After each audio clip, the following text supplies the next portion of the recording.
My name is Katja Schoer, and I've been working for the Federal Institute of Sport Science since 2016. I'm the head of section Movement Science, and it's my pleasure to be your host for today's event. I'll be joined by my colleague Thea Schlösser. She works for the Exercise Science Department, and Daniela Fett, who's from the Sports Medicine Department. We're very excited. Before we dive into today's event, I'd like to quickly give you an overview of what's to come and what we hope to accomplish, and also give you some quick background information where the motivation stemmed from and why we're doing this today. Until recently, research in sport focused overwhelmingly on male athletes. As a result, a large number of studies in the field of sport science are based on data collected mainly from males.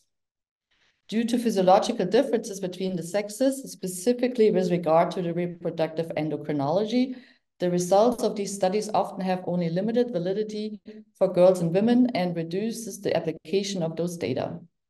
Especially the effects menstrual cycles have on athletic performance remain understudied. This phenomenon, known as the gender data gap, affects the usefulness of such studies in a very real way and results in a missed opportunity for women to reach their potential.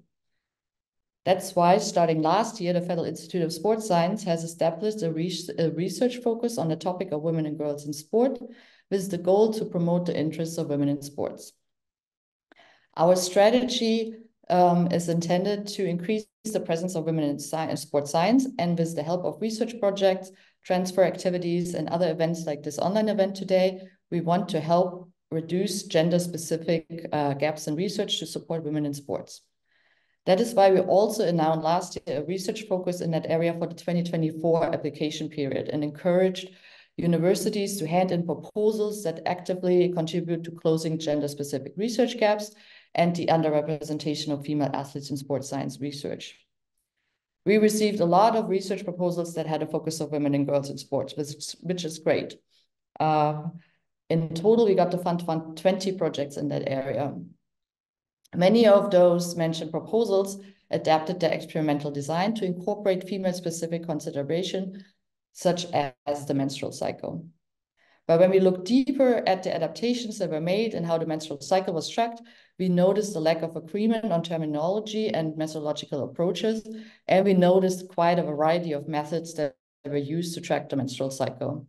Some used the calendar method, temperature method, urine samples, blood samples, etc., etc.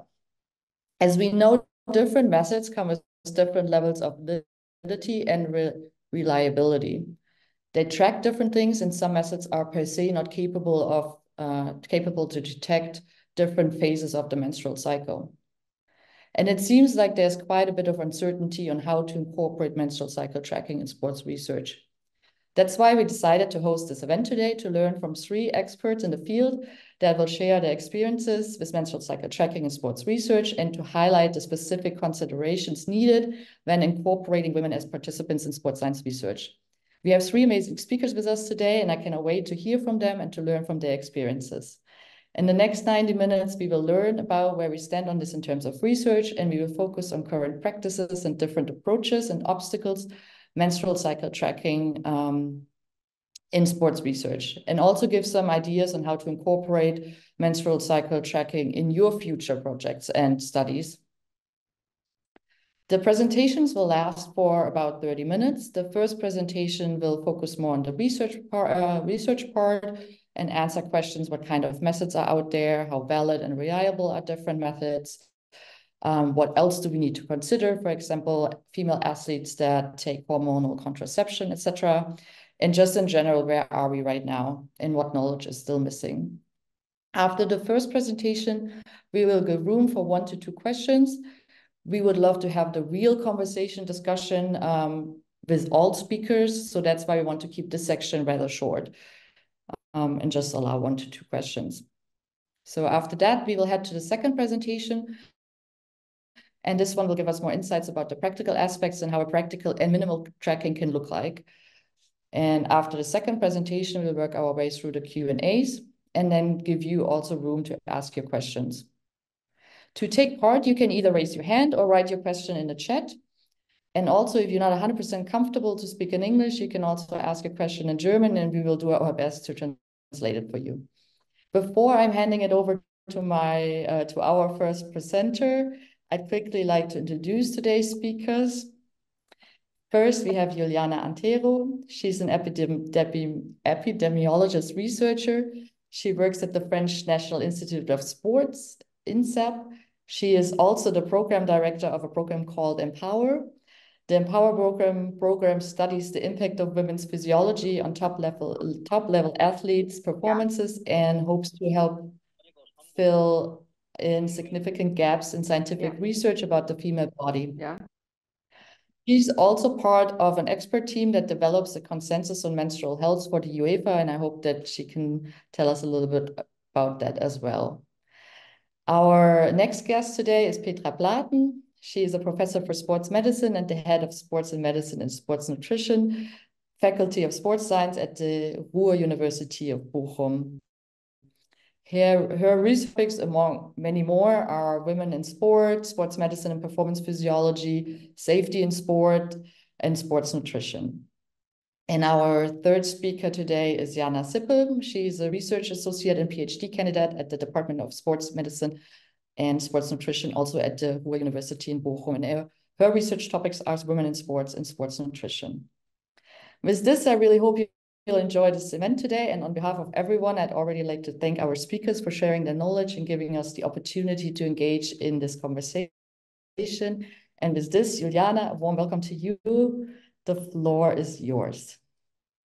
Thank you very much, Katarina. It's a pleasure to be here today. Hello, everyone. I will share my presentation here with you. Just let me know if you can see it. Yes, we can see it. It's not in the presentation mode, though. Yes, now, perfect. Now it is good. Okay. So as Katarina introduced, I will present today why and how to track the menstrual cycle in sports, and to give continuity to what Katarina was saying. We still face what's called a sex data gap.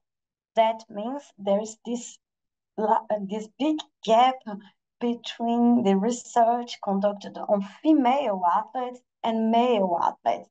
Just as is shown here in this graph, we have around 9% of research that studies exclusively female athletes compared to 71% of research that studies exclusively male athletes. And this gap sometimes is justified by the potential effect of the menstrual cycle. So when we are including women athletes, could be a little bit more difficult to handle because of the menstrual cycle. Well, let's take a look on it. What are the points to take in account? Before we launch this project at called Empower at INSEP, aiming to investigate the influence of menstrual cycle and hormonal contraception on elite athletes, we started with this review that we wanted to see what are the researchers on elite athletes and the influence of menstrual cycle. And then some authors used the results of our review. We concluded that was missing research, lack of robust research, lack of research on the field, and they used it to justify not including female athletes because the potential effect of the menstrual cycle. Then we provocatively wrote this letter saying to stop finding excuse to exclude women from research. Because when we say that it's more complicated to take into account women confounders, we are relying on a strong hypothesis saying that confounding factors in men are less variable than in women. Look, in the case of testosterone, we know we have much more proofs of the effect of testosterone on performance. We know testosterone will fluctuate along the day, and still there's a lot of studies that are not controlling for the timing of or even the testosterone levels among men, right? And that's just to say one example, but all the other co-founders like sleep, nutrition, recovery, training load are also confoundings. And we usually take it all together in our research. So that is to say that we can deal also with menstrual cycle in research. And it's not an excuse to exclude women.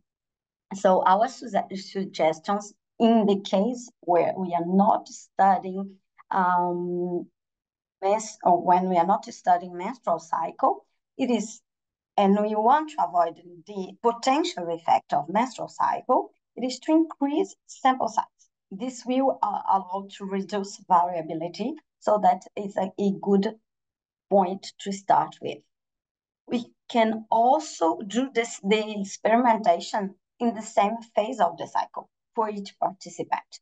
It is not that hard to control, and you can say, for instance, we can take after day 1 of bleeding, we'll start the experimental phase on day 5, for example.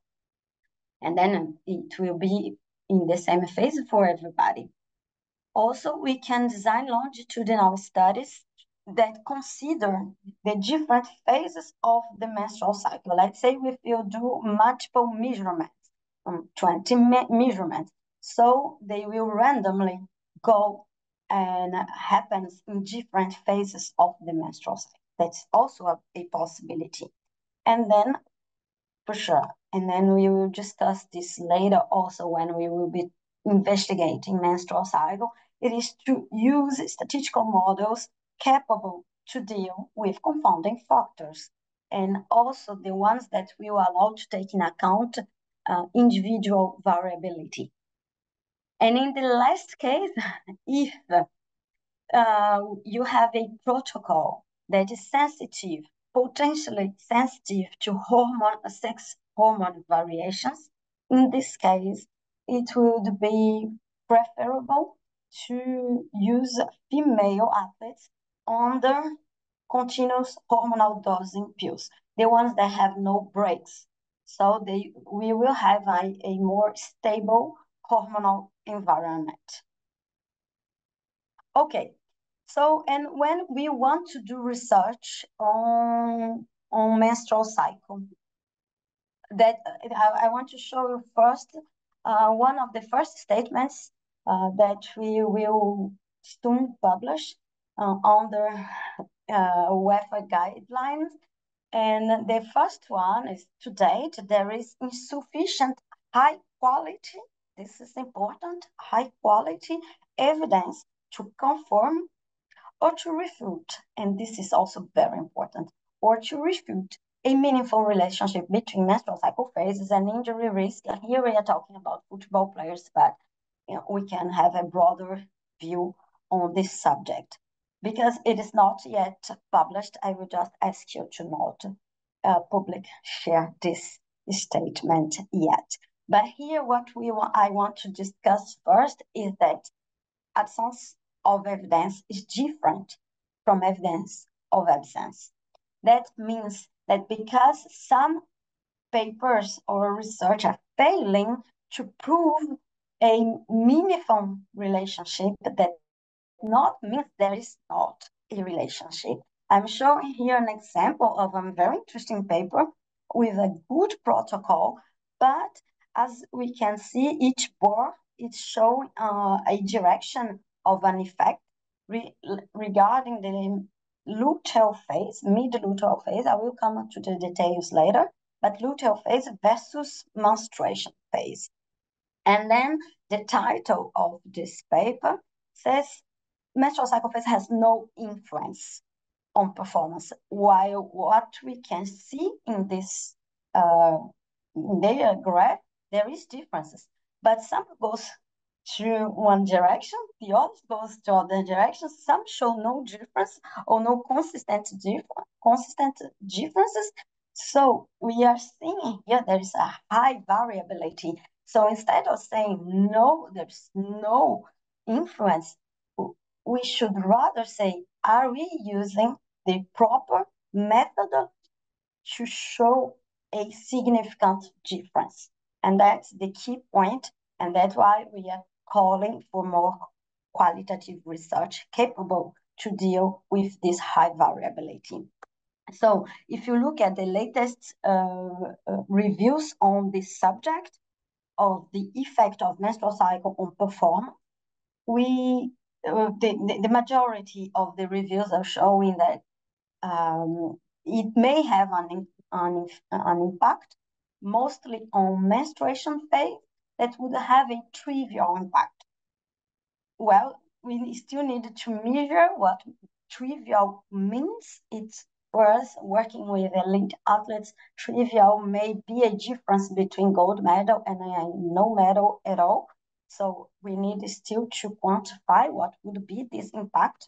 But for sure, what is lacking currently is robust research with methodology and design of study capable of dealing with the complexity of menstrual cycle. Okay, so just to remember a quick point of what it is, the menstrual cycle, what to consider when we are doing research menstrual cycle. Just to remember, the first day of the menstrual cycle is the first day of clinical sign of bleeding. And when this end is considered a normal cycle or regular cycle, and it's comprised between 21 and 35 days. And another overlooked clinical sign of this menstrual cycle is the cervical mucus. The cervical mucus will change of consistency when the estrogens start to increase. And then this can be also used on research to identify this increase on estrogen. The cervical mucus will become more humid, more flexible, if I can say so, elastic. And that means it's a fertile mucus. And a third clinical sign is the temperature, basal temperature. You can measure it sublingual mouth, and then you can take it upon wake up, and then we will see some variability, but after ovulation, there is an increase of about 0.3 Celsius, degrees Celsius will increase, and we will stay at least for 3 days. That shows there is more progesterone being produced, and we will produce progesterone if there's ovulation. So it's also a clinical sign of ovulation, is the increase of temperature. Okay, so this is what we are talking when we are considering, this is what we are considering about a natural menstrual cycle. That means without any hormonal contraception. This includes IUD copper. They have no hormones, but it depends on the research question. We can also include the hormonal IUD because some will not prevent ovulation, and then it will depend on the research question. Okay, so what we want to see on a natural menstrual cycle is this ovulation. Okay, and to have this ovulation, we need to see this estrogen peak that will happen around 2 days before the ovulation. Then the LH peak that will happen about 1 day, 36 hours before ovulation. Then a progesterone peak together again with the estrogen peak that will peak around 7 days after ovulation. That's what we will call a correct hormonal profile. But do you need to measure it all if you want to do research on menstrual cycle? No, it all depends on the recession, on the research question. If you want to investigate, let's say, menstruation versus no menstruation, so you need just to look for the clinical side of menstruation. if you want to investigate, let's say, training load effect on cycle regularity, so the menstrual cycle length may be enough. But if you want to investigate the effect of menstrual cycle phases, in this case, you need to properly define each phase. And that's what we will talk about. But just before, I want to use the definitions that we can use on the research. When we are talking about naturally menstruate women, we are talking about those that will observe a clinical sign of bleeding comprised between 20 days, 21 days, and 35 days, but we don't know if there is an ovulation. And when we know there is an ovulation, we are talking about amenorrheic women. In terms of research, that's what it's better, that's gold standard. Okay, and then I will just show you the range of different hormonal profiles that we may face in different situations, and that's why it is important to compare things that are comparable to. And this is why we need to understand what is our research question, and if you want to define phases, we need to certify that we have consistent hormonal profile. Okay, so this is the ovulatory one that I've just shown, but some athletes or women can have an ovulation and have what we call a luteal phase deficiency. That's pretty common. Some studies show about 50% of elite athletes, endurance athletes, may show luteal phase deficiency. That is, they will ovulate, but they will not produce enough progesterone. So what will happen if you look for the basal temperature? It will not increase for 3 days, and the luteal phase will be shorter than 10 days. And if we go for blood, we will not see, we will see the progesterone levels are less than a standard minimum nanomoles. Here, it depends on the measurements you use.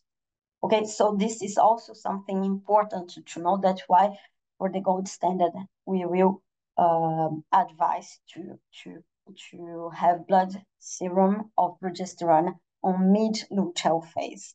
Then, in case of non-ovulation, that is a different hormonal profile. We will not see the peaks I was talking before. And all those different profiles, I'm talking about regular cycle. That shows that it's not enough as a measurement, because an ovulatory cycle also is very different from an ovulatory cycle. And when we talk about irregular cycles, that it is oligomenorrhea, we still can have an ovulation. That's pretty rare, but it can happen.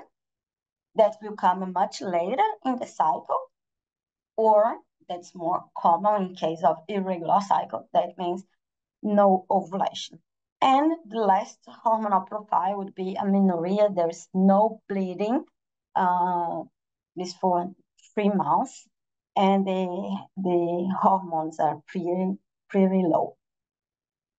Okay, so what measurements are meaningful to track? When we're tracking menstrual cycle, what is meaningful? I put it in the sequential order, and this is also part of the WEFA's consensus.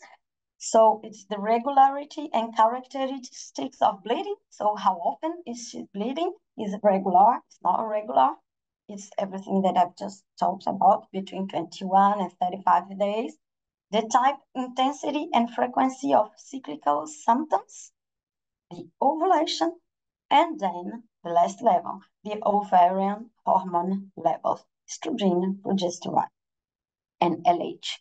Okay, and it is important to note that tracking a minimum of 3 cycles in a row is necessary to be meaningful, because one can have a cycle of, let's say, 28 days, and the next one be 40 days. So it is still be a different profile. So we need to have these 3 consecutive cycles. And if we want to track only one, we have to have spot checks to later the measurements to be sure that this is still qualified as a regular cycle, for instance. Okay, so what do we need to do if you want to determine ovulation in research?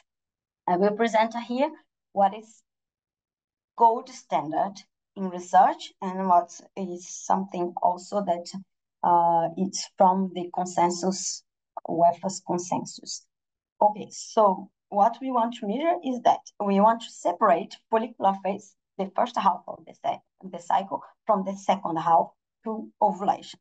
So we need first 3 cycles of self-reporting the onset of bleeding. Okay, so now we can determine the predicted ovulation day for further measurements and also the regularity of the cycle. Then we can try to identify the peak of LH through urine sticks 3 days before what we predicted as ovulation day to confirm there is the surge of LH. And we can also note the daily changes in cervical mucus. As I said, it will become more flexible and more visible and humid when there is this increase on estrogens, and we will change completely when there is progesterone. So we know there is an ovulation. And finally, what the panel of experts will advise is to have during mid-luteal phase a transvaginal ultrasound because to check for this phase. But this is gold standard, minimum standard. It is at least 1 cycle and be sure of the LH surge. My advice would not be, because working with elite athletes, I know transvaginal ultrasound, it would not be easy, it would be too invasive. I would just change it for the basal temperature. It is good enough and it's a validated measurement. In terms of determination of menstrual cycle phases in research, so here we need to identify each phase. Here again, it will depend how many phases. What you want to see is it's the effect of the progesterone, so you need to be clear about the mid-luteal phase. It is the phase without hormones. So it may be enough to identify menstruation phase and mid-luteal phase. Okay, so it will depend on the research question. But what is minimum standard when we want to talk about phases? It is first a pre-measurement. So before starting the measurement, the athlete will report the onset of bleeding. Then we will do daily LH sticks for 5 days in a row to identify the LH surge. After the ovulation, we can count 7 days, 1 day more or less, and do a blood sample for determination of progesterone levels. And during measurements, we will redo everything. Then we can at least identify ovulation and mid-luteal phase peak of progesterone.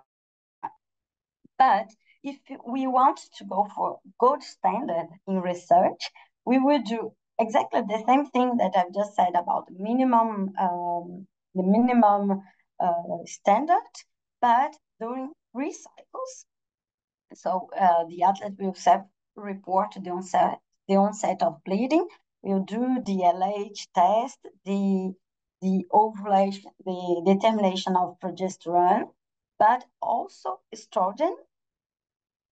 And during measurements, we keep tracking of bleeding, but during bleeding, we will also take measurements of estrogen and progesterone because we want to be sure they're pretty low.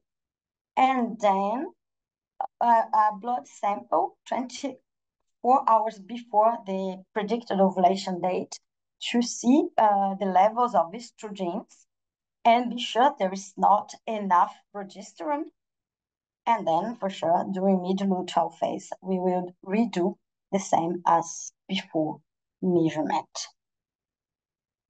Okay, so it may look complicated, but again, it will depend what you want to show in your research. But if you want to talk about effects of the phases of menstrual cycle, you will need to properly define this phase. But I will also talk how to take the menstrual cycle in account differently from phases. Catherine, I think I still have 5 minutes, right? Yes. Okay. Just a small consideration about the hormonal contraception in research. We can divide it in, well, we can study by type of hormonal contraception for sure, but we can also divide by these two groups. There is estrogen, progestin contraception. This kind of contraception will have a break phase. That means they will take the contraception usually during 21 days and have 7 days of break, sometimes less, but it depends. But there is these two synthetic hormones, estrogen and progestin. But also then in this case, I will show how we can take into consideration the phases. But when we're talking about progestin only, so the pills, there's no this break phase, or we are talking about hormonal IUD without ovulation and contraceptive implant. In this case, there's no phase, and then that can be useful for research that wants to study women without the potential confounding effect of menstrual cycle. And those who, the first group, estrogen, progestin, they have a break, and then we can divide it into 3 main groups. Monophasic, that means there's a break, or the break comes later, but they have the same amount of estrogen and progestin synthetic hormones across 21 days. Biphasic pill, we have 2 different concentrations, and 3-phasic pills, 3 different concentrations. So it is we can just look at the concentration of the pills, and we will determine all these phases. And then I will just, before concluding it all, I want to show some other strategies and study design and statistical modeling to take in account the menstrual cycle effect, other than or together with all the gold standard parameters that I've just explained. So the first thing that I would advise, it is to have multiple measurements. I'm showing here just to illustrate 2 examples. Let's say the first outlet is the first menstrual cycle, the short cycle, even though it's regular, and the second one is a longer cycle. If we take only 2 measurements, we will not considering the same situation. Like the first atlas, we took the peak. The second atlas, we are considering when the hormones like going down or rising up.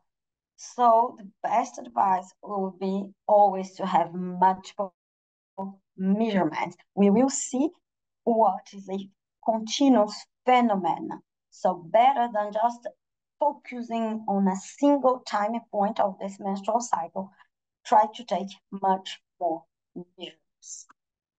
A second advice, and this is very important, is to account for large between person difference in response to cycle. We have already enough research showing there's a lot of difference between individual profiles, more than the cycle troubles I showed you, like luteal deficiency and ovulatory cycles. Even with an ovulatory cycle, there are differences.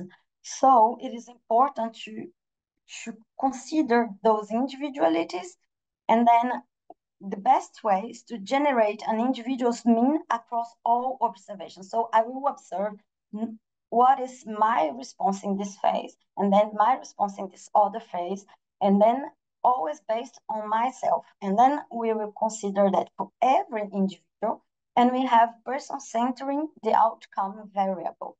That's something really important because we will make it more comparable among different people and use models that allow for random effects within person cycle phase or hormone levels. So linear mixed modeling, multi-level modeling, those are good strategies to deal with large differences between person.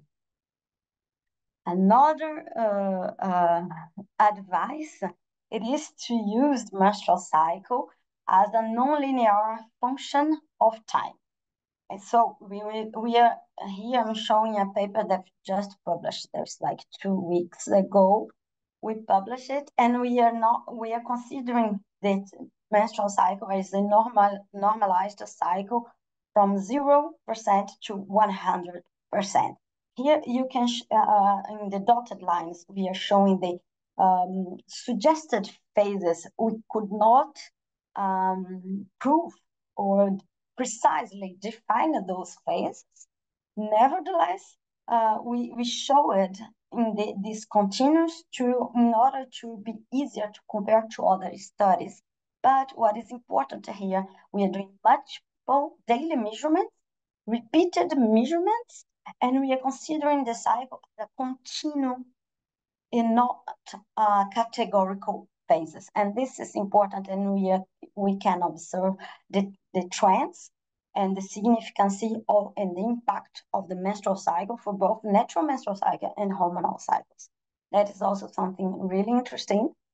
And finally, the last one, it is to use repeated measurements, but also to look for maximal effort in real world context. Because if we keep, it is important to have controlled variables in the lab, but after will be difficult to understand if we can translate our results to the field. So better go to the field. That would be my advice. And also here in our paper, also this year we showed when we analyze different types of efforts of female elite cyclists, we only see the effect of the menstrual cycle when they are close to their maximum effort. So we can see an effect. But when we are looking for submaximal effort, we cannot see the effect of the menstrual cycle. So it is another and last advice. I will go because I think I've used all my time already, but I would say some few words about our research project. But the idea is we are trying to do this design of a study that is longitudinal, daily monitoring, so we can have repeated measurements, individual profile, using advanced statistical models in order to be able to account for individual variabilities. We are looking for maximum effort on the field. That's all I wanted to share with you. I can come back with the take-home message if we have some time. But also, if you have any questions, it will be a pleasure to answer. Well, thank you very much, Juliana. I think we're going to have the discussion and questions after the second presentation. Just a quick question. You showed a slide at the very beginning, and we all know, in my introduction, I said that you work for INSEP that sits in Paris in the heart of the upcoming Olympics, and these are going to be the first Olympics that have full gender parity. And that slide that you showed us at the beginning, that 9% of sports science studies incorporate women, that was like the number right now. Yes. Yeah. We still have a long way to go. Yes, we have a lot of way to go, but I hopefully we will help to narrow this gap. Hopefully soon in the future. I'm looking at the time, and if there isn't any urgent question right now, I'm looking at my colleagues, Dani and Tia. If there's something in the chat, then I would head over to the second presentation, which is brought by Petra Platen and Jana Sippel. We will hear a little bit more about the practical aspects. And yes, with that, I think I'm gonna give the word to Jana Sippel. Yes, thank you very much. So you should see my presentation, right? Yes. Yes, so good. Okay, so hello, I'm Jana. So I will begin to present the slides and Petra will join in the discussion to share her expertise in this topic. So first of all, thank you very much for the invitation today and the opportunity to make general recommendation on the best methods to measure and take into account the menstrual cycle in practice. So in the first presentation, we heard something about the data-gender gap and that it's more research needed and what is the gold standard to do research with considering the menstrual cycle. And on this presentation, I want to focus more on the second part. So what do we need to educate the female athletes and coaches and how the transfer in the praxis and training could work? So the focus of every competitive athlete, female athlete, which can be influenced and can be measured by many factors. So there are many factors who can influence the performance, and the menstrual cycle is one important part of this whole construct. And there are, I would say, a lot of open questions which we need to answer if it's important to track the menstrual cycle in a practical way. So one unanswered question, I would say, is do the menstrual cycle influence the performance? And if we have there a more special look, we know that there are systematic actions of hormones during the course or during the menstrual cycle. And some studies also confirm that the existence and the influence of menstrual cycle related symptoms could influence performance, but there are controversial findings about the hormonal fluctuation, if they could also influence the performance. As we see before in the presentation, there's one big review from McNulty and colleagues who find out that there's a trivially reduced performance in the early follicular phase, but they also stated that the effects are only small and the studies are from poor quality and yeah, they are not really a guideline.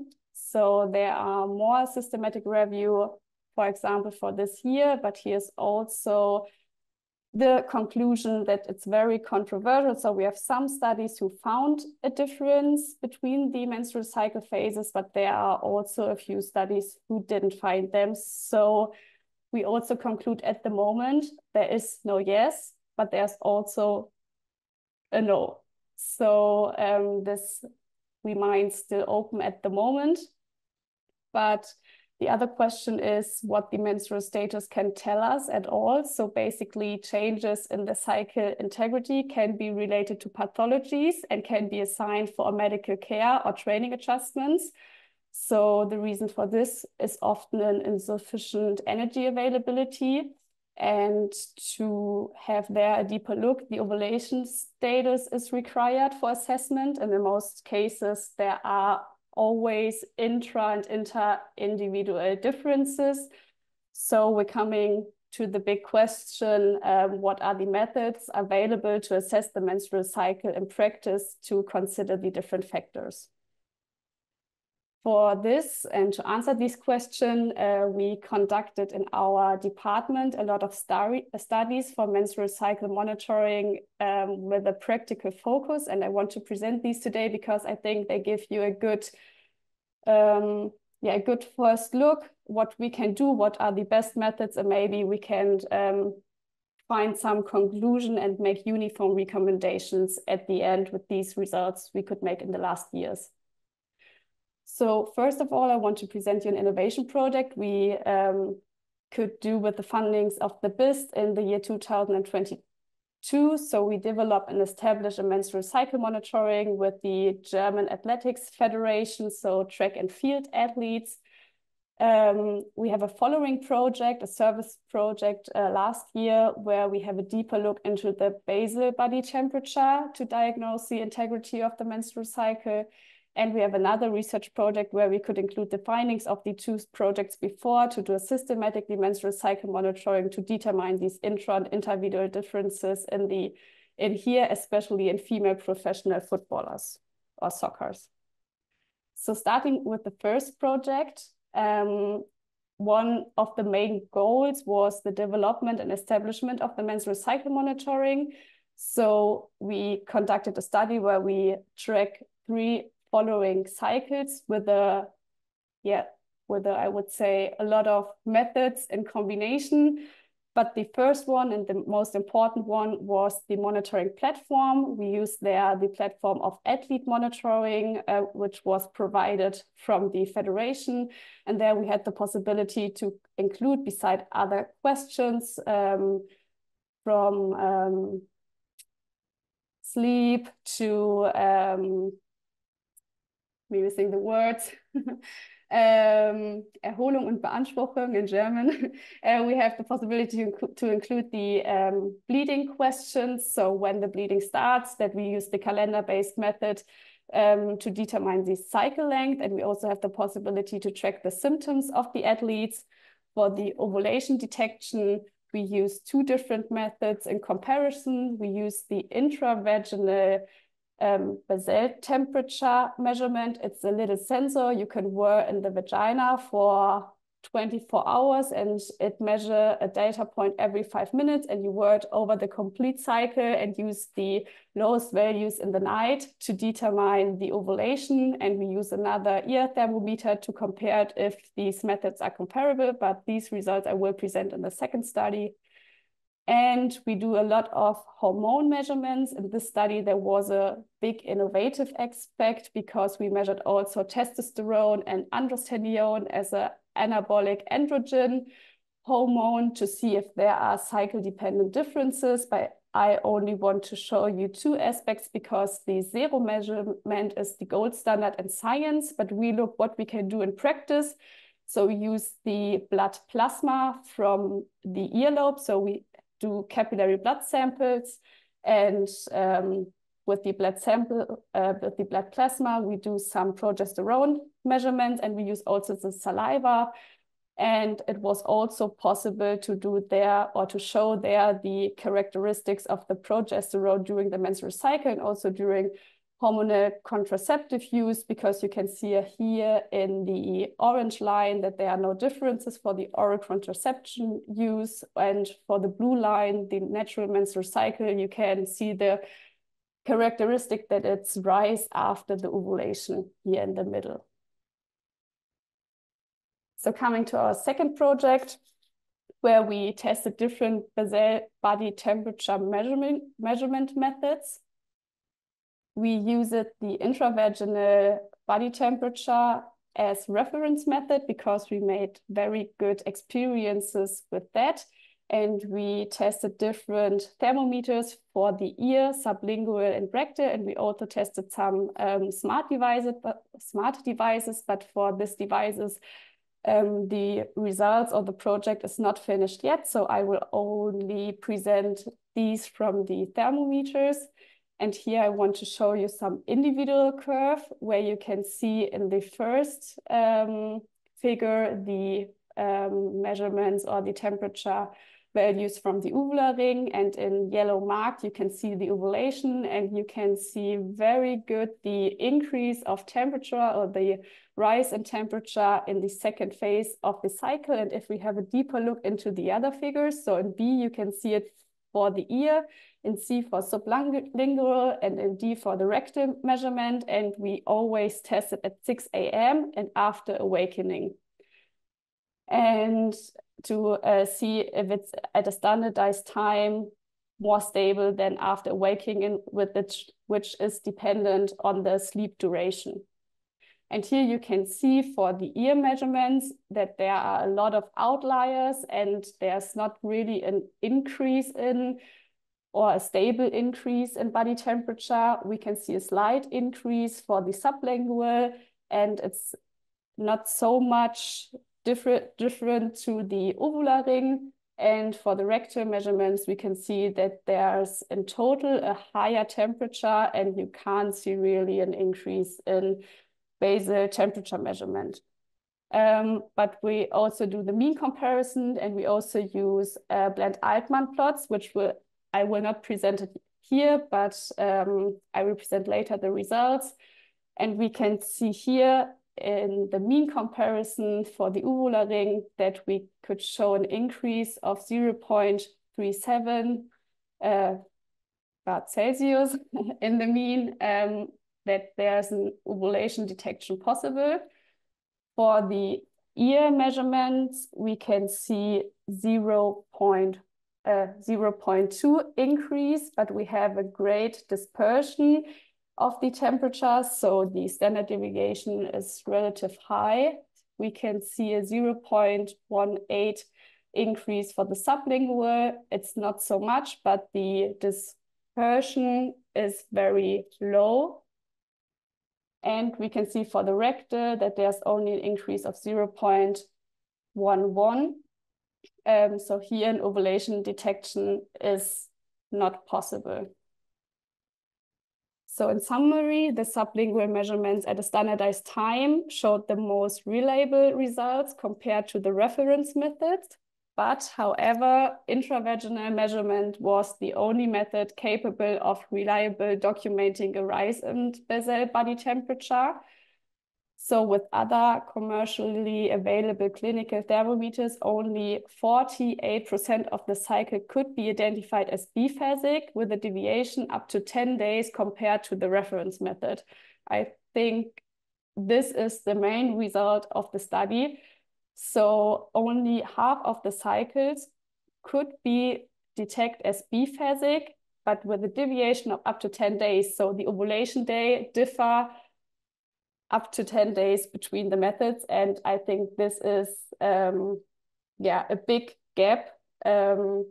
So we would only recommend after this study the intravaginal body temperature, or if you are very practiced in a sublingual measurement, you could also use this because it's the most cost-efficient alternative. But the sensor-based measurement methods, such as a smart ring, a smart wristband, or a smart watch, could represent the future of cycle tracking, and I'm looking really forward to the results of this study. So coming to the last project and what we did there in the first and second Bundesliga teams. So we do there also a systematic menstrual cycle monitoring with different steps. So first, we also track 3 cycles in a row, and at the moment they continue the monitoring, but not with all the methods. So we adapt the monitoring platform of them. So we integrate the questions when the bleeding starts. And if we only have the possibility to do a monitoring, so a calendar-based method, we could use references like this. So they track a lot of cycles, and they summarize, depending on the cycle length, when the ovulation day is expected. So here you can see in like 25 to 27% of the cases, they have an ovulation day on day 15 when the cycle is 28 days long. But this is not individual and only an expectation. So for this study and for the approach, we use some other methods I will show later. But what we also include in the cycle monitoring is the symptoms. So there are always menstrual cycle related symptoms, and how much or how many and how strong they are, I want to show you in the next slide. So I'm sorry that these slides or these figures are in German, but I think with the explanation, and the most of you are German, you will understand it. So we normalize the cycle on the ovulation day. So the ovulation day is the day 0, you can see here in the figure. And so we have the different days from the follicular phase and from the luteal phase. And you can see here in yellow, the abdominal cramps, so the low abdominal cramps in yellow, and you can see in orange, the back pain, and in red, the headaches. So these are very present symptoms during the cycle and for many athletes. So we included 20 athletes in the study.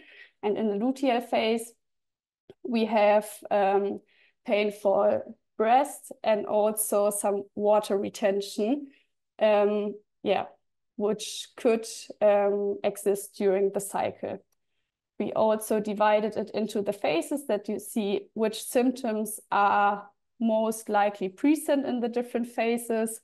And I also want to show you an individual curve that you see that this would never happen to a man, but a woman who's doing elite sports could suffer from such symptoms across the cycle and during the training, which must be considered, and maybe training must be adapted if the symptoms are very strong or the athlete feel impaired of it.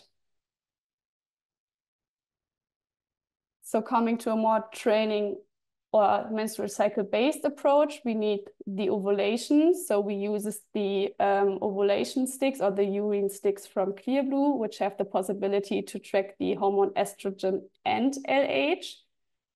And we also use the ovulation detection via uvular ring, so the temperature measurement, because we want to know which of these methods could be used better for ovulation detection. So we compare those two methods, and you can see a deviation up to 1.5 days. So the LH peak is 1.5 days earlier than the ovulation day via uvular ring detection. But this analysis is in the range of normal, because we know that the LH surge occurs 12 or 14 to 24 hours before ovulation, and the ovular ring provides an accurate ovulation day. So this fits, but nevertheless, I want to show you the wide scatter of the data, which you can see in the standard deviation, and want to say that 6 of the cycles, the tests were never positive. So there could be some limitations in the LH characteristics, which could also be shown in this paper, where you can see that the LH characteristics could be different. So they could be very short, they could be double, they could be prolonged. So they are earlier over a different threshold. So the test is positive too early. So you have not an accurate result at the end. So you have to be consider this when you're using the LH test in the urine. We also did the saliva sampling here because it's a more cost-efficient and a non-invasive method for measuring the progesterone, and you needed to interpretate the luteal function. And as you can see here, here's one athlete, one player who have a very short luteal phase of 6 days, and you can see no progesterone rise. So she had an ovulation, but inadequate luteal phase, and you can't find it out if you do not do progesterone measurements. So what you can get if you do all these measuring methods, so you can create some tables like this and summarize the different cycles. So from each athlete, from each player, you have all the information. So the mean cycle length, you have the standard deviation of the cycle length, you have the bleeding length, and you can also have then the luteal phase length, but this is not presented here. And what I want to show you are one positive and one negative example. So we have here in green 2 athletes with a mean cycle length of 29 and 35 and a standard deviation of 1 day. So this is really good. It's stable, it's balanced. So the menstrual cycle is regular. But then we have also these players here in red with a length of 29 days, but a standard deviation of 7 to 8 days. And here you can see this is not normal. It should only vary between 1 to 3 days between the intra-individual cycles. So here is such an imbalance, maybe high training load or energy sufficiency or insufficiency. Maybe here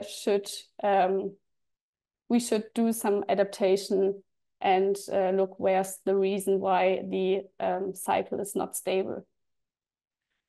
If we have a deeper look into the compliance, so you ask if it's hard to do such intense monitoring. So in total that they track over 3 cycles, 84 days, and every 9th day we have missing data.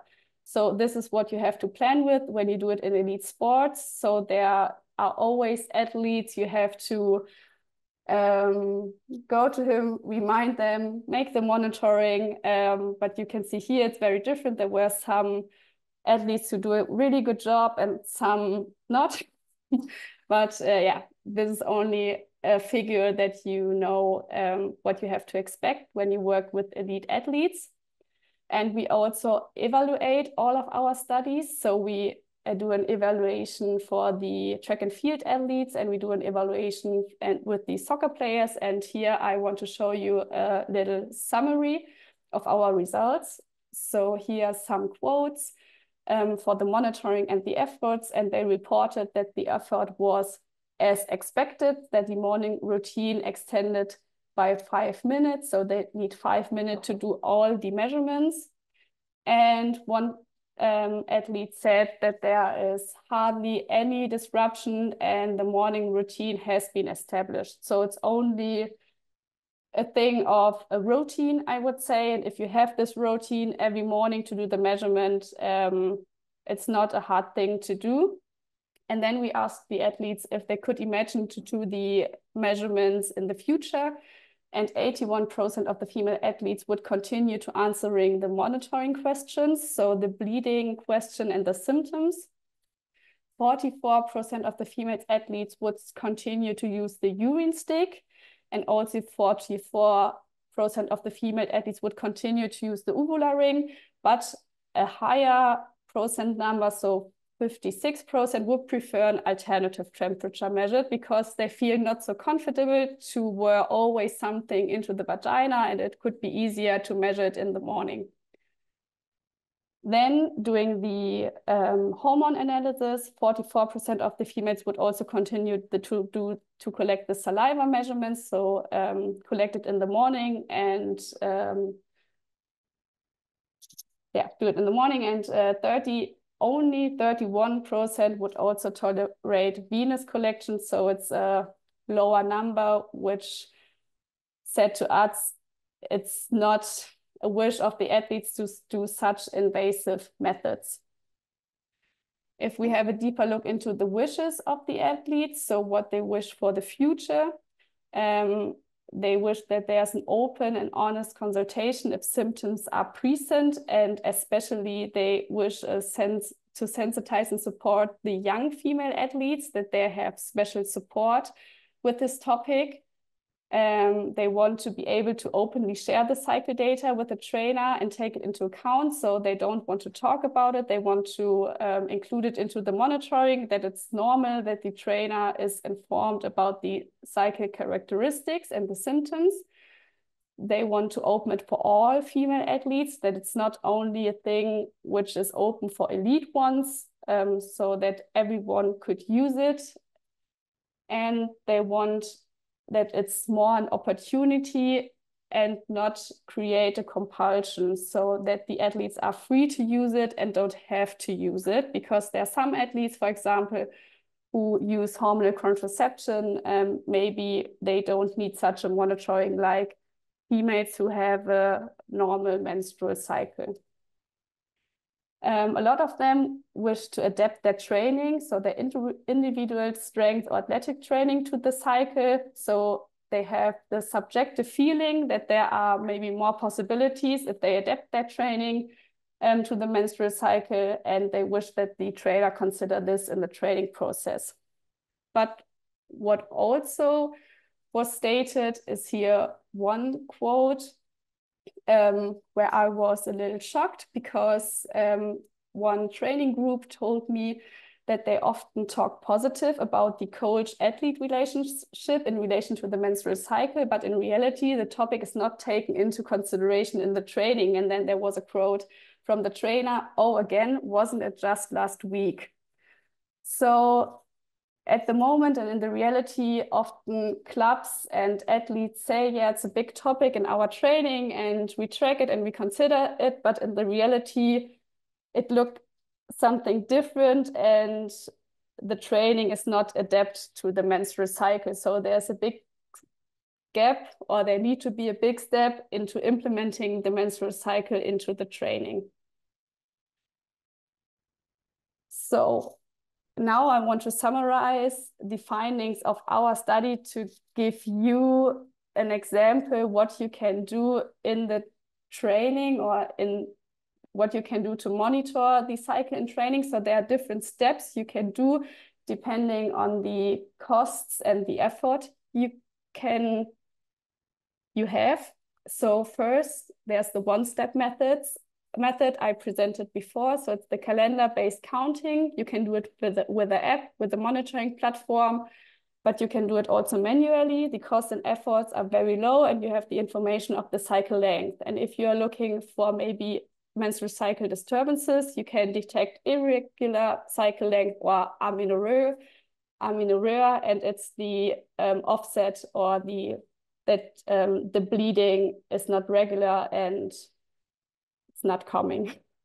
Then if you can invest more costs and effort, there are the two-step methods. So you can integrate the urinary LH testing after menstruating until ovulation, or you can use the basal temperature measurement to detect ovulation, and then you can detect also the luteal phase length, and then you have further information if you have maybe an unovulative cycle or a short luteal phase. And if you want to go a step further to have more information about the health of the cycle, you can also use the hormone measurements, so in serum or saliva, which the costs are very high and also the effort because you need the personal resources for this, but there you get also the information about the luteal function and if there is maybe an inadequate luteal function. So these are the general recommendations we want to give if you want to implement the menstrual cycle monitoring into practice. So you can start at the top, so with the one-step methods, but it depends how much information you need or want to get from your athlete. But in general, I want to show you some general consideration about the athlete monitoring. There's this pyramid. So from the bottom to the top, you have to consider what you do with the data and what actions resulted from the data. So first you have to give them an information content. So the data is assigned a meaning and an interpretation and an understanding. To get to the knowledge, the information is linked to a context and experience. And at the end, you have to make a decision and an application and an action. So what is the result if you have these information? What are the training adaptations? And for the menstrual cycle monitoring, I think there's a big gap, a big problem from the data collection to interpretation to action because of the education of the trainers. And we have to create structures and human resources to implement menstrual cycle monitoring into the practice and into the training. It is important that you do continuous monitoring. Without continuous monitoring, I think there's a big lack of information. You need it to interpret it, and you need a high coaches and high athlete confidence to use such an important topic in training. There are always some problems and limitation with this topic because the expectation and the reality looks often different. You can see here from de Souza and colleagues that the menstrual cycle could vary between the length and the hormonal concentrations. And if I could show you some individual curves from our study, you see it looks not like a textbook. You can see here the hormonal curves in orange, the estradiol, and in black, the progesterone. So you can see the cycle-dependent differences. So the peak around ovulation and the rise of progesterone in the second phase, but it's not looking like a textbook. Here's a second example where we do the measurements every second day, not daily, that you are prepared and educate how you can interpretate the different results and curves. So you need to have in mind the limitation and errors of the different measurements. So there are always errors of the different measurements. I explained to you the variability of the LH hormone.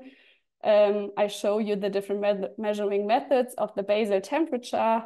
And there's always a difference between the serum, plasma, and saliva measurements. So you have to consider it depending on which methods you want to use.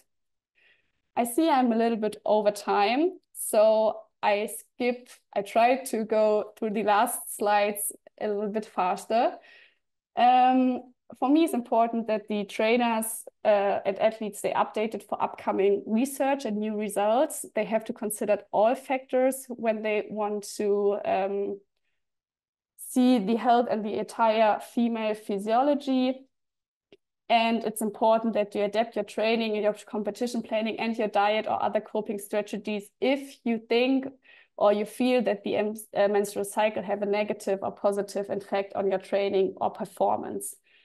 There are some literature recommendations how you can implement the cycle, and I would recommend to you to have a deeper look into this and into this figure. This is from Swiss Olympics, where you can see a 3-step methods from empowerment to including and adapt the training according to menstrual cycle.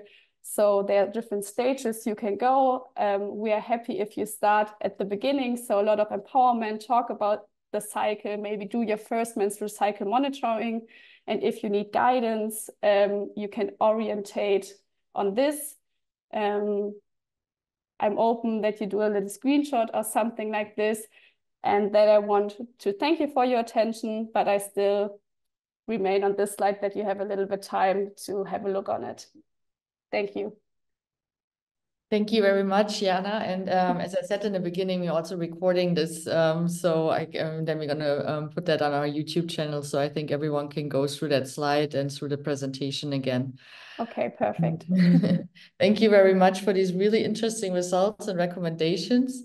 We will now head over to the Q&As, but before I give room for questions from the audience, I have, let me allow one question myself. You talked about the compliance in the athletes, and I love that you do a feedback part after all the projects. Is that after the project, or do you also co-design with the federation, with the athletes, your research project before you start? I don't know if I get your question right. So we do the evaluation after the study. Right. And after the study, we do an implementation of a menstrual cycle monitoring where we only implement the monitoring, so the 1-step method. Yeah, but I think it was not really the answer, right? No, but maybe that's okay. I'm looking in the audience. Maybe there's like, oh yeah, I see this platform. Yeah, maybe I can comment on this because we have different studies and it's different groups. The soccer players, they are profi players, so they get money for what they are doing, and they are a little bit more forced to do what the coaches say and to do what their club says. So of course, this was they were not forced to participate, but there was clearly a little higher pressure on them to participate. The other studies with the track and field athletes, they were invited to participate. So we gave an information about what we are planning to do, and then they could participate if they agreed to our study design. And of course, both studies were, prior to starting, they were developed on the one hand with the German Track and Field Association, and on the other hand with the soccer club. So they agreed, and then we went to the athletes and invited them to participate, or, well, let's say in both cases we invited them to participate. Thank you very much. Yeah, this answers my question. Are there any questions from the audience? Of course, I have some more questions, but we will also, I have to say, frankly, we're very happy, but we didn't expect that outcome because we have like 100 people. So I'm pretty sure if we have that many people that take part in that meeting today, there are going to be a lot of questions. So we want to give the room to the audience as well. I'm looking at my, yeah, Danitea, can you help a little bit with? Yes, Rainer Knöller. He raised his hand. I did. So Rainer Knöller is my name from German athletics. We undertook the study together. So Platen and Zippel, my beloved colleagues, and we work close together. So just a comment that you get an idea. We have around 60 coaches, and the impulse came from an athlete herself to bring up this. So you have highly motivated athletes, and you have some highly motivated coaches too, and you have others who are more or less indifferent about the topic, and others who don't want to talk about it. Still, I mean, I'm a white old man too, as my daughters say. But if you have 3 daughters, it's part of your life, but some maybe haven't, or they're more shy to that topic. So you have to understand that you have to start. And we're all, Petra, we're impatient. We want to have it faster, but this really takes time. So you put on a research project, you talk with them, and then it spreads from one to the other, and this takes time. So for me, from a practical side, I'm being responsible for research on the practical side, or for this partner management too. A first step is that you enable to talk about it. You make it a topic, enable that athletes and coaches talk about it if they want. And second is that if a coach knows that there is the day of severe bleeding, and he knows the athlete suffers from that, but because some don't. I have 3 kids, one dies almost, one is so-so, and one is easy with it. She's horse riding, so she doesn't care. It doesn't influence her that much. But if you have someone who really suffers, it's good to know. And the athlete who brought it up back then, this was Ruth Spielmeier-Preuß in Hannover, a 400-meter runner. This is not a secret. She was in Süddeutsche. She said, I almost died. So if this came together with a day of very intense training, I really suffered this day and the next day. And if you can help to equal this out, this is the first step. This is of essential importance. And then people realize, coaches realize, okay, this is helpful. And the second comment is, we spoke about we Germans, we're so straightforward. We're interested in that if it helps to maximize performance. Yes, it does, but you can't bring up a study where you can prove that this helps for 2% of performance improvements or stuff like that. We have to change this thinking. It helps because it enables you to train as you plan to, you know, that there is no days where you really sucks and you just survive to make this training and you have no adaptation to that. You can train in the microcycle as wanted with all the load, but you spread it or you change it a bit. So you get it all, but on the right days. And in that sense, if you don't have missing days, or you maybe even don't injure yourself or you get ill, you gain because you could train all the time. I love to mention a man, Leo Neugebauer, the decathlon athlete. He trains in US, and he was asked, "Wow, how did it come that you improved so much over the last 2 years?" His answer was pretty simple. I was not a single day ill. I was not a single day injured. I just could train like I wanted to for 2 years. And this is pretty rare. So if this tool helps us to train better, and better means with less missing days and less suffering days, it's a useful parameter. And all the rest has to be developed by research with experts. Thank you for that comment. I have a question about that, like not towards you, maybe for the two speakers, because this is going into the direction of intervention.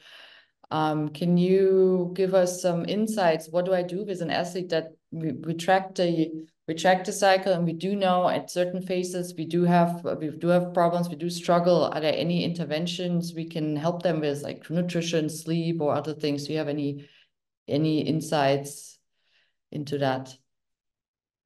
That's for all speakers, but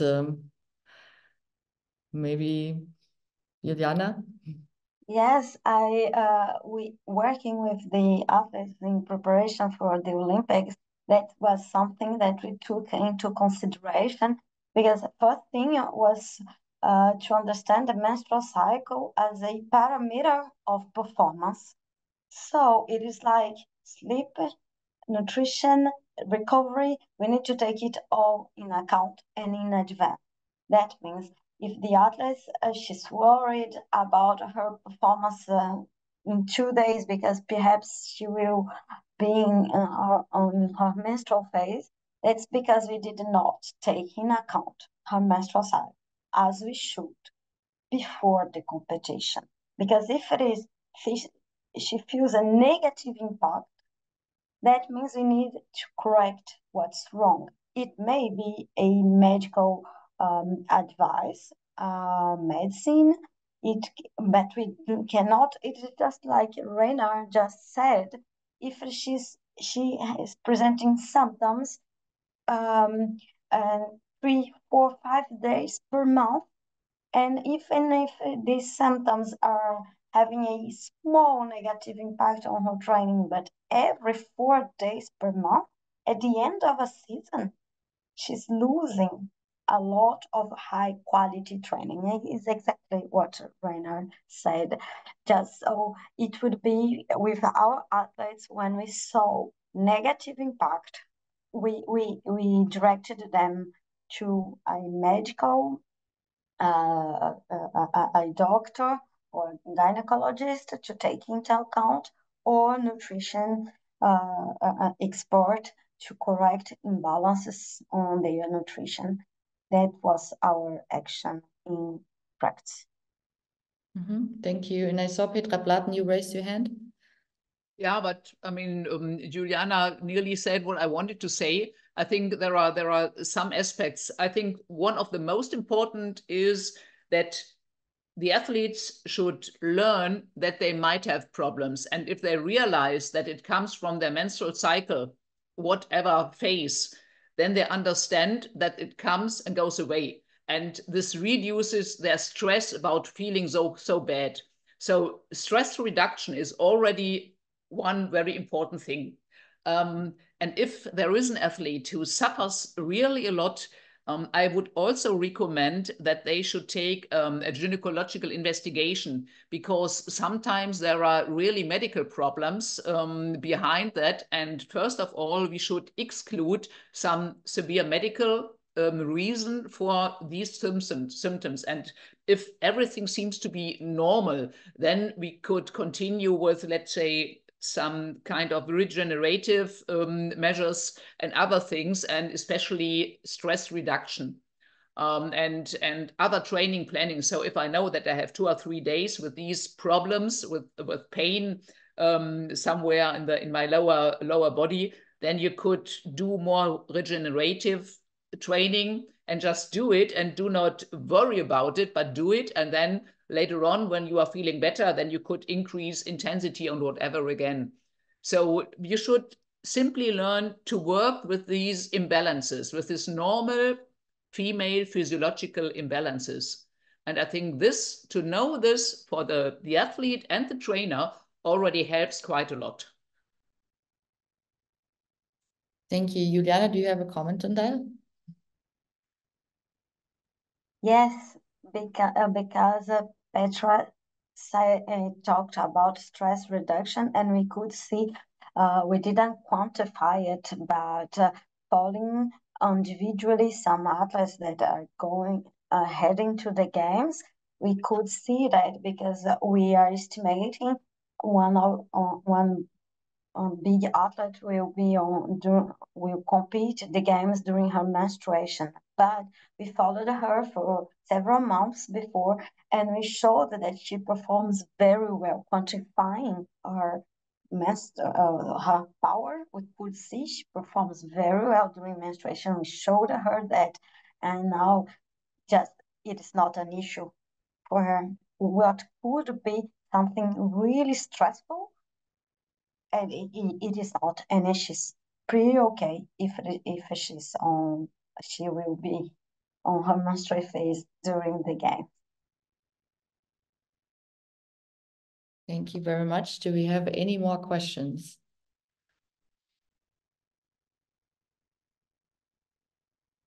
I have another question, maybe. Sorry, Kati, for the interruption. There are 2 questions in the chat. Maybe you can open it.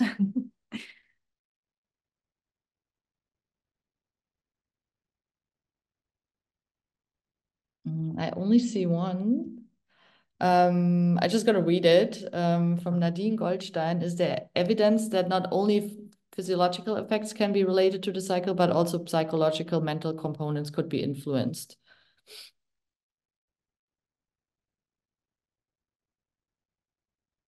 Yeah, maybe I take the ball.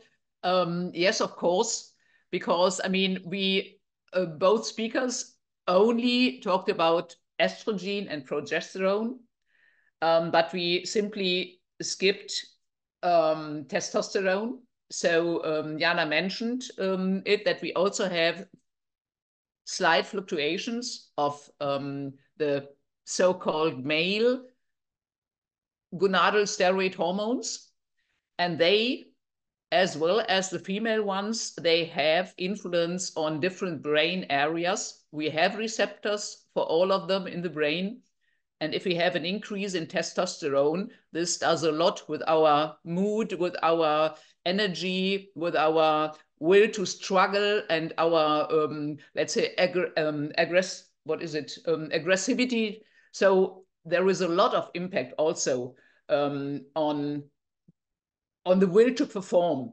And also in the second phase, in the luteal phase, we have the increments in progesterone and other changes in the hormones, and this reduces a little bit the will to perform. This more influences us to be well, to want to have a friend next to you, and all this stuff. So of course there are lots of psychological there is a lot of psychological variability, which also has influence on performance, of course, especially if you are talking about peak performance and maximum performance. Definitely. And I can add that we observed in our cohort of elite athletes, we followed also some psychological measurements like emotions, mood, and we can clearly see impact of the menstrual cycle on these parameters. Thank you very much. So, yeah, then I will go on with the next question in the chat. It's from Johanna, and she says, thank you for the meetup today. It's really great to be here. Next to the discussion if menstrual cycles have an effect on training and if or how we can use it to maximize performance, I would also like to ask if there is any research or approaches about the effect of natural cycle on long-term health. I feel like it is important to talk about the regulatory functions the cycle has on bodily functions. I always saw the menstrual cycle as an enemy until I really learned about the positive impact it has, but I feel like there's no education about in sports clubs or secondary school. And then she added 2 sentences, not wanting to have a cycle because you feel like you are only suffering from it can take a toll on mental health and body image that I don't know how to approach. Yeah. Peter? I think this is a very important thing for all female athletes and probably for all females. Me too. I have learned that the menstrual cycle has its irregularities, and normally it's not good to have it. There is the bleeding thing and the bleeding shit, which nerves. There are these fluctuations in your emotions, and it's simply bluff. You don't want to have it as a female.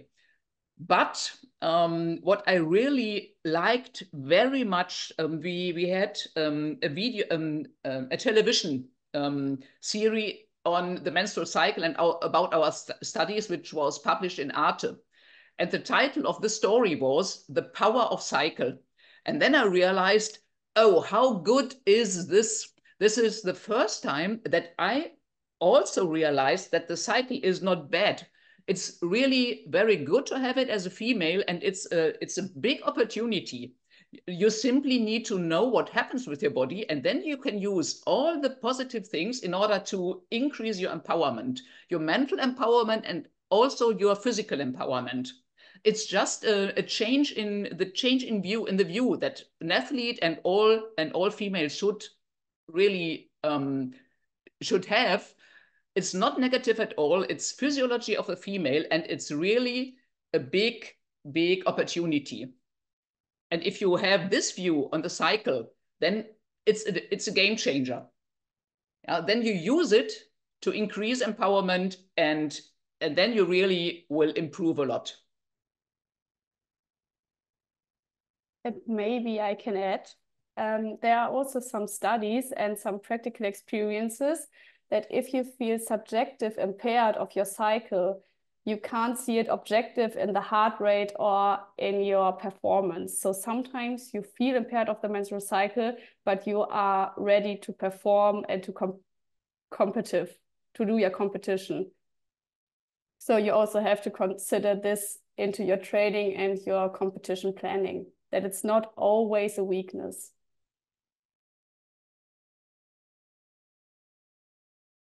That is absolutely true. Thank you for that. We have another question.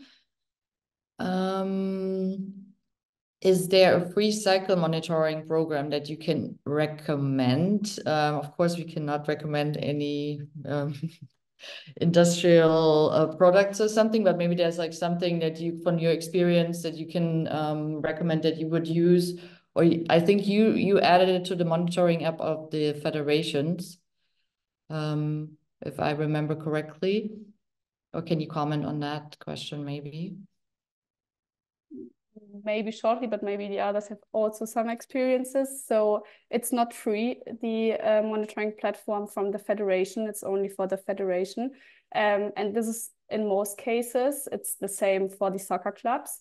So I could really recommend every app where you have the possibility to track your cycle length, your symptoms, and maybe your ovulation day if you do additional measurements.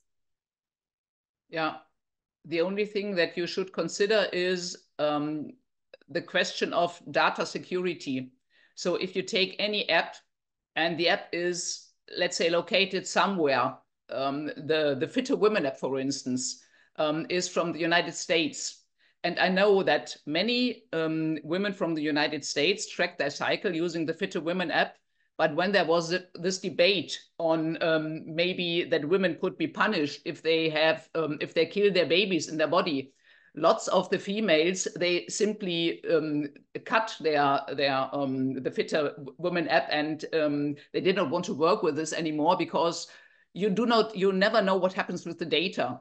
And with our project with the German Athletic Association, we had a server which is in Germany. So the data are really, I would say, very safe.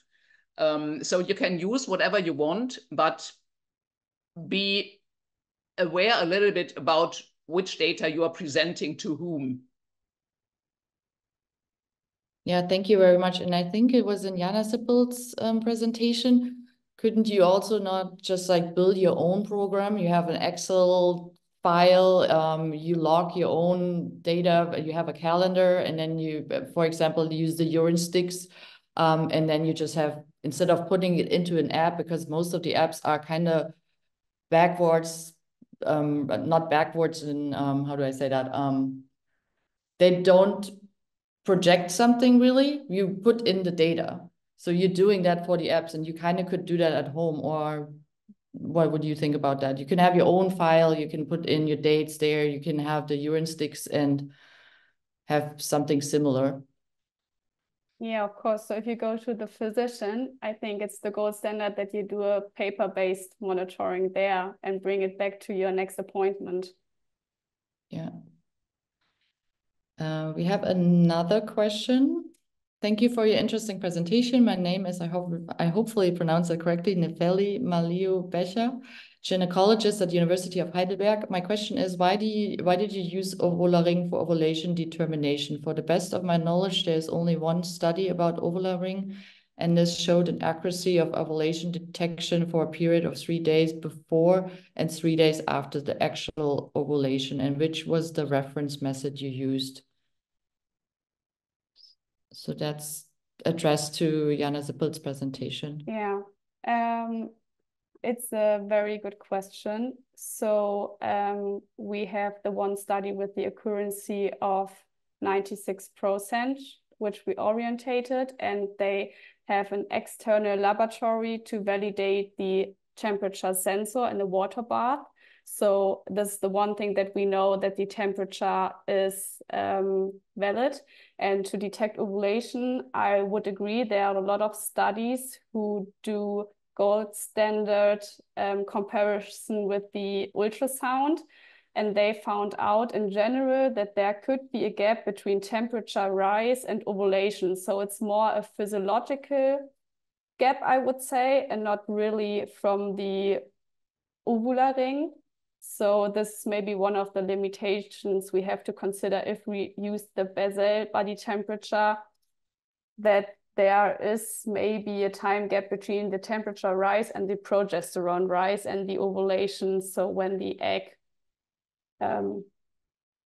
comes from the follicle. This is my opinion. Petra? Yeah, it's just a small egg, an addition. Because one of the reasons why we decided for the ovular ring, which is not cost-free, is the fact that the sensor measures every 5 minutes. And if you remember the profiles that we saw from Jana's presentation, we have this clearly day and night variance in the temperature values. And we, in addition to what Jana presented, we are also interested in the influence of any physical activity on the body temperature curve and on the profile. And there is a master thesis going on right now. Our student is analyzing the data and tries to bring together increases in this 5-minute temperature profile together with the effects of physical activity. Which also might influence the detection of ovulation if you are doing temperature measurements. And I'm looking forward to the next presentation of her data analysis. And this is, I think, the ovular ring is perfect for this, because it's deep in the center of the body, and the profiles are very good. The problem with the ovular ring is the detection of ovulation, and this is a problem of the statistical algorithm behind it. Yeah, and this is why the accuracy is not 100%, but only 69% or whatever they found.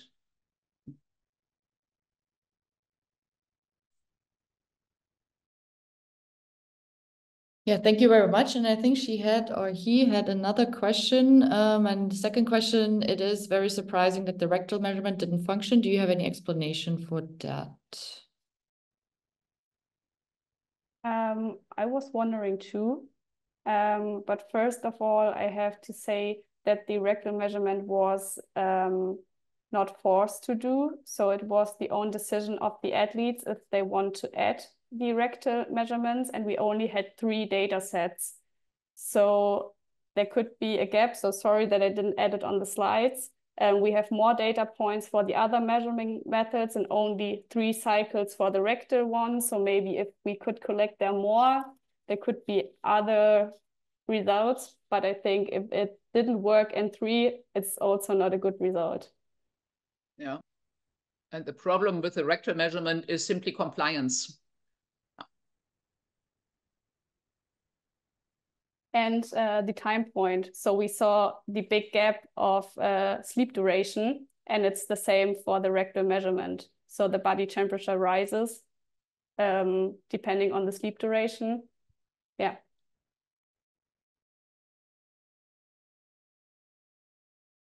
Okay, thank you. Are there any more questions? If not, then I would ask one question. As I said, we are very happy about the turnout. This event was aimed, not excluding, but mainly for universities and research in when you perform research in sports science. This goes to both speakers. Do you have any, can you share any experience? Because now we sit here all together, but do we need also to educate sports scientists at universities better? What's the experience there? Because we're saying, okay, we're doing now more in sports research and we're including females and we're having all this, we adapt the design, etc. But what is with the education at the university and maybe also the federations? We scratched that topic a little bit, but like also at the university, is it part of the curriculum? It's probably different from university to university. But yeah, can you maybe share a little bit about that?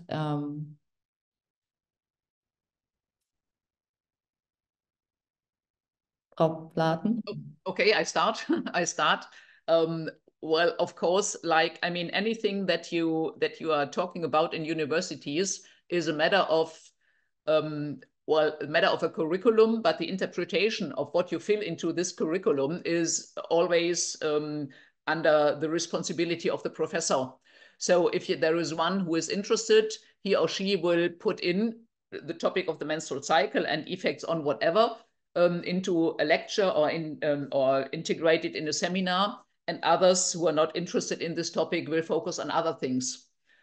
So I do include this in my lecture as well as in seminars. We are doing experiments even to analyze effects on low energy on menstrual cycle and hormones, but this is because I'm interested in.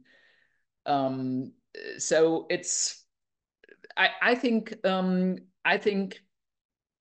it would help to develop some material that we could share into universities on the one hand, but I think it's much more important to develop material to share into the federations, information material, so that they do not need to develop their own things, but they can pick out, let's say, out of something which is on the table and use it. And this probably will increase the velocity to spread our knowledge. Thank you very much. And how do you do it in France, Juliana? I think it is pretty much the same. It lacks information for courts, federations, but also for students, but also for physicians. We observe that there's a big gap in the understanding of menstrual cycle in sports. So sometimes we have athletes, they will come and say, oh, I realized that it's not normal to not have period. My coach is aware, he said to see a doctor, and the doctor will say, oh, no, it's okay, it's normal. And then, so it's, we need to work on a lot of different levels to inform the decision makers, the practitioners, the codes, the technical staff. And I think, at least as a researcher, what we can do is provide better quality of research. Maybe I can add one thing. So last semester, there was a lecture from the medical school Hamburg, and it was open sourced. It was for students all over Germany and the world, and also for researchers. So I think this was a good step, good beginning for such a lecture, because in specialty, because they do it open source. And we have some special interest groups for researchers. So if you are interested in researching this topic, you could go into the special interest groups. There's one in Germany and one international where you can share or maybe get up to date of the topics which are related to this. Thank you very much. And I think with that, we are at the end of today's event.